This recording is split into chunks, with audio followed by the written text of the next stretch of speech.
Bienvenue sur Life IQ avec Lisa, votre présentatrice. J'espère que vous allez très bien. C'est un plaisir encore de vous retrouver sur Life IQ. Alors, pour tous ceux qui visionnent cette vidéo pour la première fois, abonnez-vous surtout et faites partie de Life IQ. Welcome. Alors, le titre de cette vidéo est « La crise libyenne, la France panique, appelle Alger ». Les sources diplomatiques ont affirmé l'incertitude de Paris concernant les résolutions prises au sommet de la crise libyenne en fin mai 2018. La preuve en est que Paris aurait demandé l'aide d'Alger, ce qui fut très positif. Alors, pourquoi cette incertitude de Paris à propos de la crise libyenne et les prochaines élections en Libye?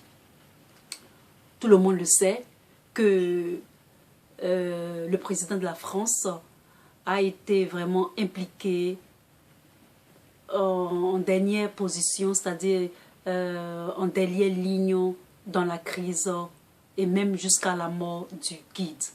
Alors, certaines langues à Alger spéculent que, craignant l'échec qui aurait des retombées néfastes sur l'image de la diplomatie française et de son influence dans la région, les politiques françaises butent sur l'intransigeance du camp représenté par le maréchal Khalifa Haftar et la persistance des tensions dans plusieurs régions provoquées par l'avance triomphante des milices de Haftar. Agissant ainsi au nom de la lutte contre les poches terroristes, par exemple d'Al-Qaïda et du Daesh, projetant, c'est-à-dire ces groupes-là, projettent d'étendre leur zone d'influence. Alors, ce qui entraînerait plus de division. Alors que, court-circuité, précipité, Paris a fait cet accord-là sur l'égide de l'ONU.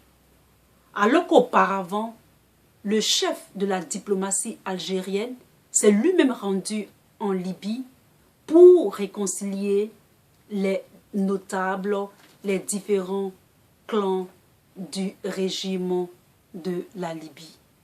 Et donc, il est évident que les élections peuvent être troublées et cela peut être un gros fiasco pour la diplomatie française. Si vous avez aimé cette petite vidéo, mettez un thumbs up pour votre Lisa. Mettez autant de commentaires que vous voulez et à très bientôt. Je vous aime. Bye. Peace.